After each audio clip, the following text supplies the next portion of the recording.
Tears for the Tear God, Salt for the Salt Throne, and Gas the Leaf Tribe.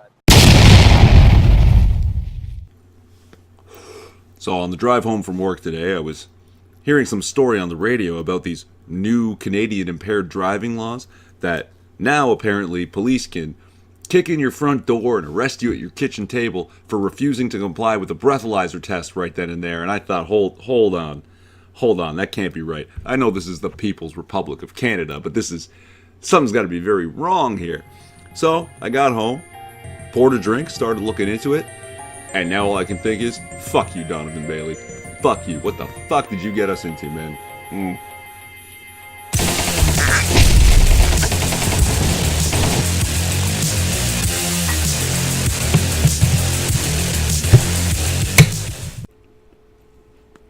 Now, I didn't want to just trust the opinion articles on this, so I actually found the bill, and I'll leave a link to that. It is a little long and wordy. It amends many things in the criminal code, but I did find this amendment to the impaired driving rules. The change to over 80 offense. Over 80 refers to 80 milligrams per 100 milliliters of blood, or a blood alcohol level of 0.08%. To mean within 2 hours of driving.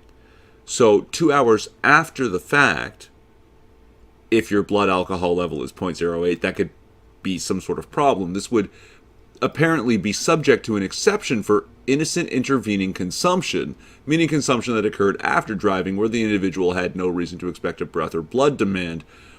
Where are we going here? It criminalizes consumption after driving in situations where an individual had a reasonable expectation that he or she may be required to provide a sample, for example, after an accident, and that may serve to obstruct investigation of the offense. I'm going to circle back to you, Donovan Bailey. Now, here's the thing that's bugging me here. Driving's a privilege, not a right. Okay, cops can pull you over at any given moment. Check your license, your insurance, your vehicle's mechanical integrity, and your sobriety. Sure, I get that, okay? But 2 hours away from your car, they can do this? There's something wrong with that. Now, I was looking at some of it, and a lot of the law reads, and I'll leave the link to these, about reason to suspect committing an offense, committing this, committing that. But I also took a look into the amendments not in force. Now, generally amendments not in force means amendments not yet in force. So I'm not sure where they're going with this, whether or not this is coming into play at some point in the future. It's not set in stone now, but it's part of the bill, and it has to do with investigative matters.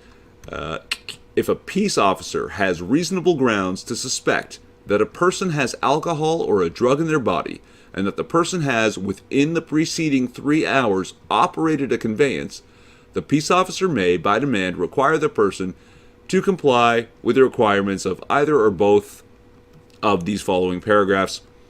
Basically, to perform a physical coordination test or provide a breath or saliva sample. And where this gets ridiculous is that you notice these two things are mutually exclusive. They're not at all together. If the officer thinks that you've had alcohol in the past hour and then drove your vehicle an hour prior to that, that's enough.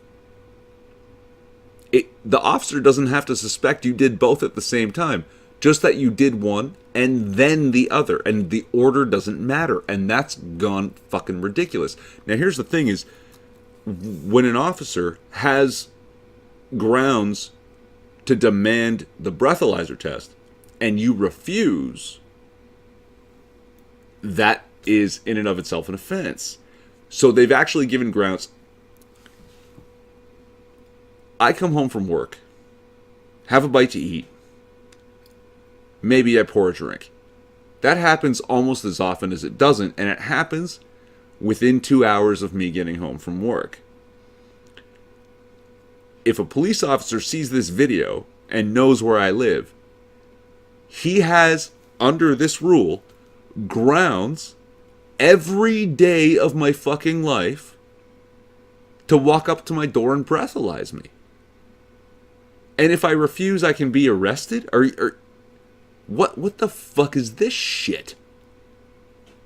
Like, and here's the thing, if I just don't answer the door, does he have the right to kick in my door because he has reasonable grounds to suspect these things? So is that now probable cause to enter my house without a warrant? I honestly don't know, and I would hope that somebody better versed in this stuff takes a look at this and, puts me at ease, or, tells me that my terror here is justified, because this is fucking ridiculous. And I imagine this is true for a lot of Canadians, that you come home from work, you pour a drink, maybe you crack a beer, right?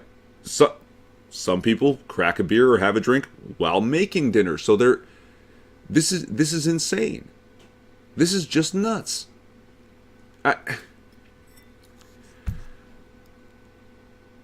So maybe you don't remember Donovan Bailey. Canadian sprinter. 9.84. World record. Fastest man alive for a time. Back in 97, Donovan Bailey got in a car accident, flipped over his car, hit a pole, caught on fire, fled the scene, actually managed to hitchhike home. Now, I can't find an article that corroborates what I'm about to tell you, but I very much remember hearing that when he got home, he opened up a couple bottles, had a few drinks, maybe he poured some out to make it look like he had more to drink, and when the cops came to his door, he said he was so stressed out from the accident that he just got home and started drinking. He didn't know it was good. Like, yeah, he was all out of it or whatever.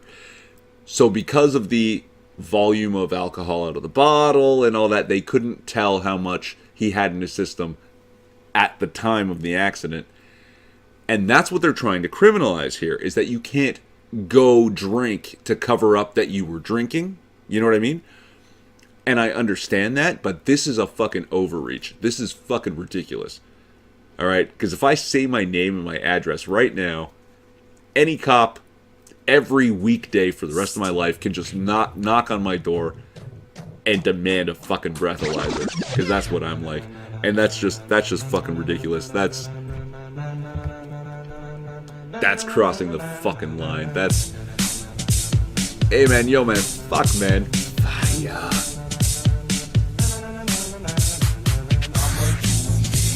Relevant links to shit I said in the description? Maybe. I'm Irving Twin. Like, subscribe, or don't. It's a free country. At least it used to be.